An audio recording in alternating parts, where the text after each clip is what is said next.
আসসালামু আলাইকুম, সকলেই কেমন আছেন? আলহামদুলিল্লাহ ভালো আছি। আজকে আমরা নতুন একটি টপিক নিয়ে কথা বলবো। এটি হচ্ছে বাংলা ব্যাকরণের একটি অত্যন্ত গুরুত্বপূর্ণ একটি পার্ট। এটি হচ্ছে সমাস। সমাস হচ্ছে বাংলা ব্যাকরণের গুরুত্বপূর্ণ কয়েকটি পার্টের মধ্যে এটি অন্যতম। তো সমাস কি? সমাজ গঠনের প্রক্রিয়া, সমাজ কত প্রকার, কি কি আমরা আসলে আসলে আজকে এই ক্লাসের মধ্যে নরমালি প্রত্যেকটা টপিক নিয়ে কথা বলার চেষ্টা করবো ইনশাআল্লাহ। শর্টকাটে আমরা প্রত্যেকটা টপিক আলাদা আলাদাভাবে বোঝানোর চেষ্টা করব। তো কথা না বাড়িয়ে আমরা আমাদের ক্লাসে চলে যাচ্ছি। তো সমাজ বাংলা ভাষায় কয়েকটি প্রক্রিয়ার মাধ্যমে শব্দ থেকে নতুন শব্দ তৈরি হয়। সমাস নতুন শব্দ গঠনের একটি প্রক্রিয়া। সমাসের মাধ্যমে শব্দ তৈরি হয়ে বাংলা ভাষায় সুন্দর ও শ্রুতিমধুর করে তোলা হয়। সমাস এই গুরুত্বপূর্ণ ভূমিকা বিস্তৃতভাবে জানার জন্য ব্যাকরণ এর আলোচনা প্রয়োজন। তো আমরা মূলত সমাসটা এভাবে জানবো যে সমাস হচ্ছে, সমাস অর্থ হচ্ছে সংক্ষেপ। তো একটি বড় একটি সেন্টেন্সকে একটি একটি শব্দে রূপান্তরিত করার মাধ্যম হচ্ছে সমাস। সমাস হচ্ছে এমন একটি মাধ্যম যেটার মাধ্যমে আমরা অনেকগুলো শব্দকে একটি শব্দে রূপান্তরিত করতে পারি। তো এটা কিভাবে? যেরকম আমরা বলতে পারি যে চার রাস্তার সমাহার, এক্ষেত্রে আমরা এটাকে সংক্ষেপে বলি চৌরাস্তা। তিন পা আছে যার, তাকে আমরা কি বলি? তেপায়া। চার পা আছে যার, তাকে আমরা কি বলি? চৌপায়া।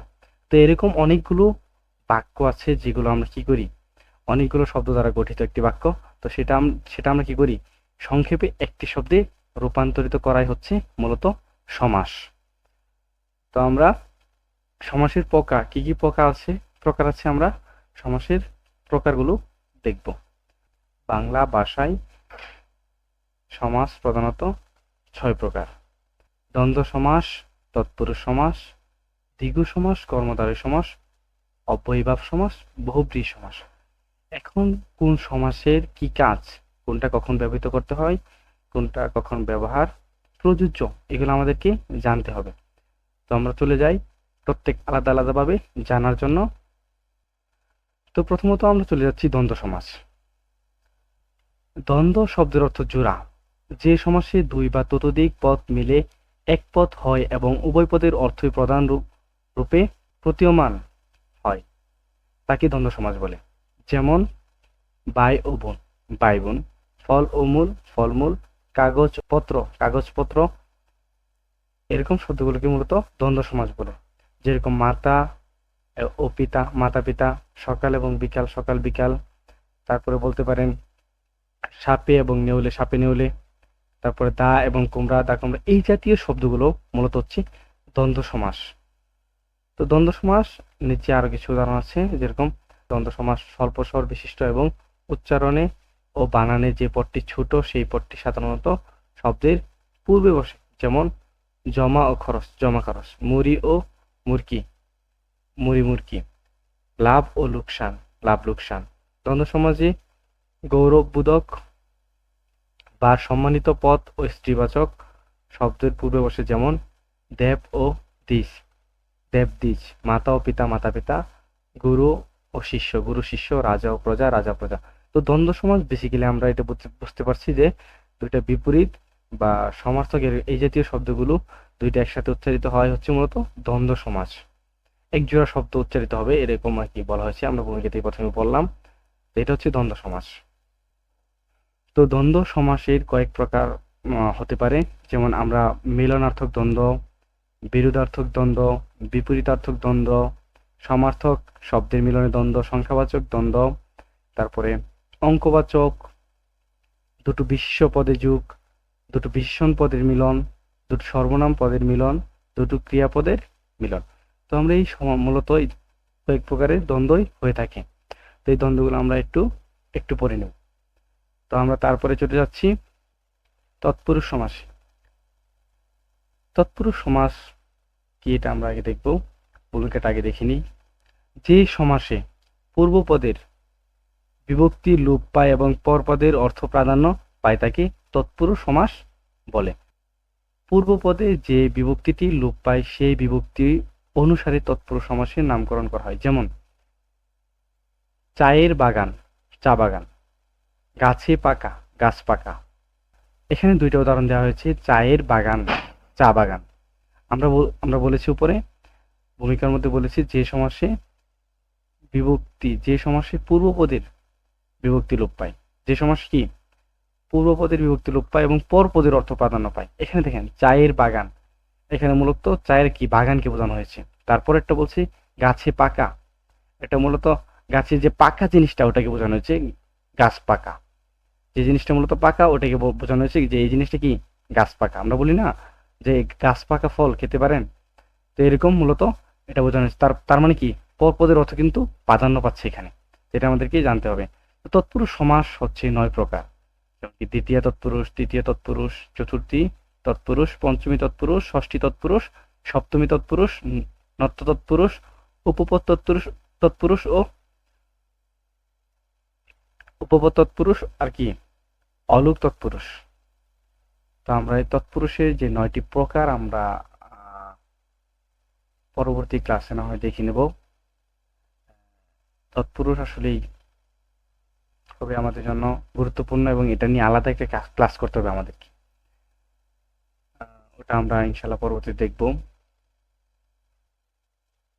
তারপর হচ্ছে আমরা কর্মধারয় সমাসে চলে যাব। কর্মধারয় সমাস কি এটা আগে আমাদেরকে জানতে হবে।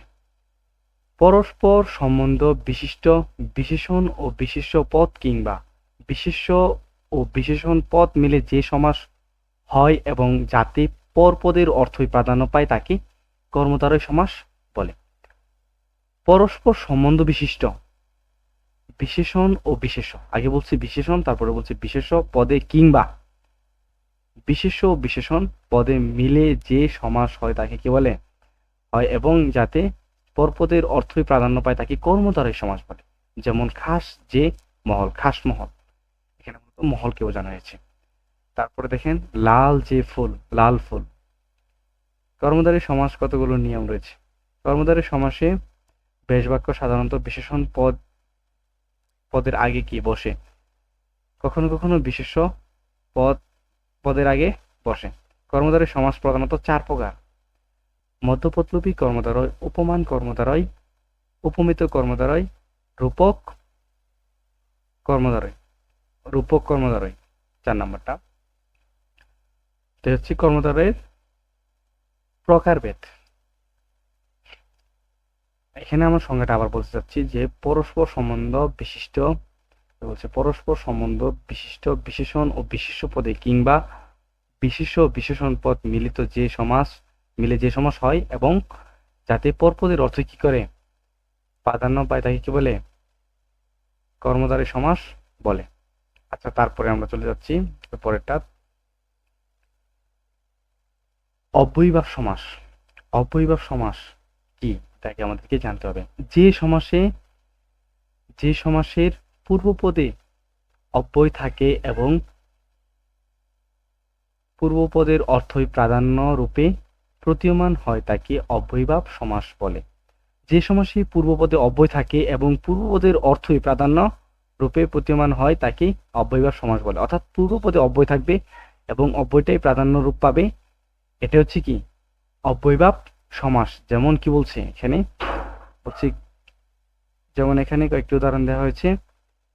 কুলের সমীপে উপকূল, কর্ণ পর্যন্ত আকর্ণ, কর্ণ পর্যন্ত আকর্ণ, মরণ পর্যন্ত আমরণ।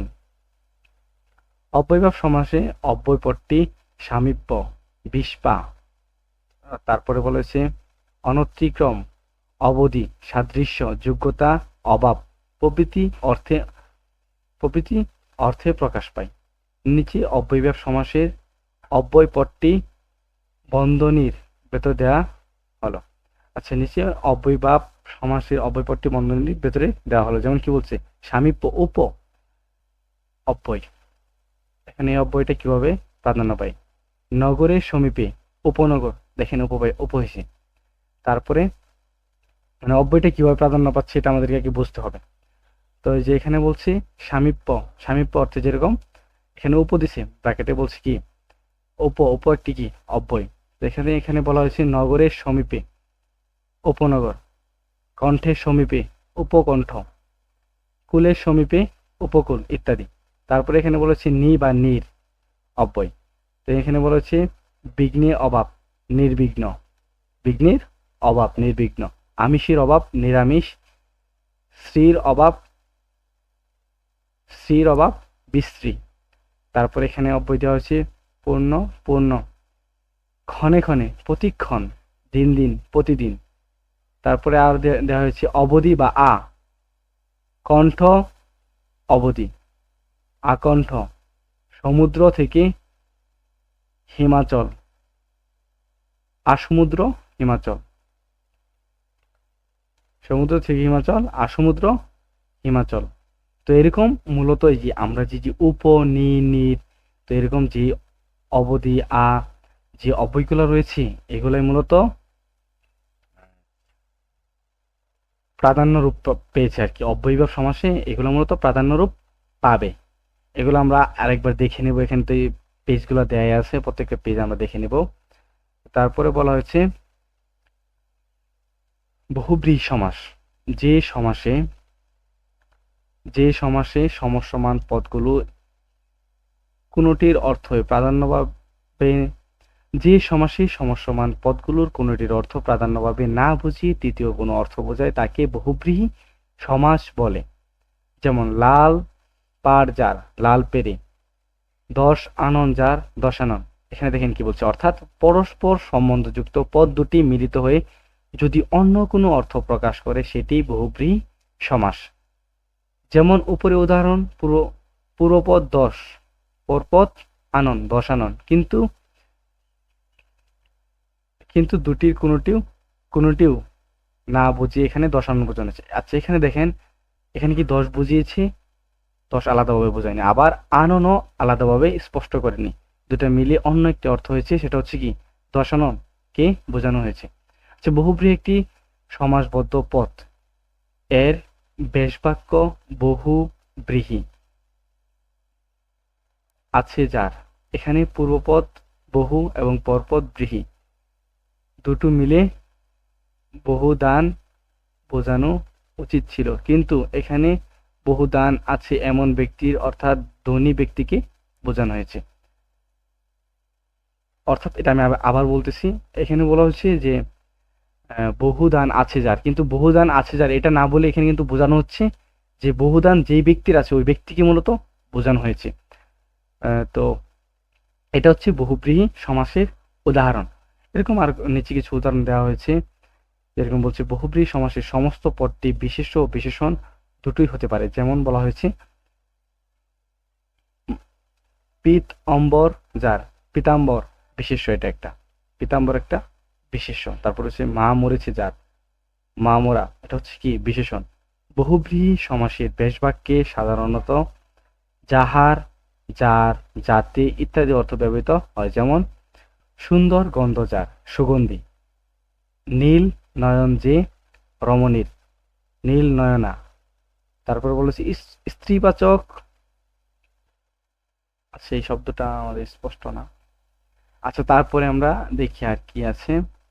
আমরা বহুব্রীহি শেষ করলাম, আরেকটা আছে দ্বিগু সমাস, যে সমাসে পূর্ববর্তী সংখ্যাবাচক বিশেষণ এবং পরবর্তী বিশেষ্য হয় তাকে দ্বিগু সমাস বলে। আবার বলতেছি, যে সমাসে পূর্ববর্তী সংখ্যাবাচক বিশেষণ এবং পরবর্তী বিশেষ্য হয় তাকে দ্বিগু সমাস বলে। আমরা উদাহরণে যাচ্ছি, যেরকম এখানে বলা হয়েছে,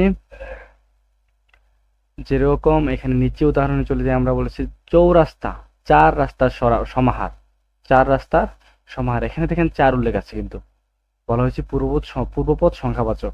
এখানে উপরে বলা হয়েছে পূর্বপদ সংখ্যাবাচক বিশেষণ এবং পরপরটি বিশেষ্য হয় যাতে হয় তাকে দ্বিগু সমাস বলে। তারপরে বলা হয়েছে ত্রিকাল, 3 কালের সমাহার, এখানে 3 উল্লেখ আছে। তারপরে বলা হয়েছে সপ্তাহ, সপ্ত মানে কি 7, অহের সমাহার, সপ্ত অহের সমাহার। তো এখানে সংখ্যা উল্লেখ আছে, তার মানে এটা কি, এটা হচ্ছে দ্বিগু সমাস। তারপরে দেখি শতাব্দী, শত উল্লেখ আছে। তারপর ত্রিকাল, 3 উল্লেখ আছে। সপ্তর্ষি, সপ্ত উল্লেখ আছে। তো এরকম থাকলে এটা হচ্ছে কি দ্বিগু সমাস। আজকে সমাস এর ক্লাস এই পর্যন্তই। আলহামদুলিল্লাহ, সকলে সুস্থ থাকবেন, ভালো থাকবেন। আসসালামু আলাইকুম।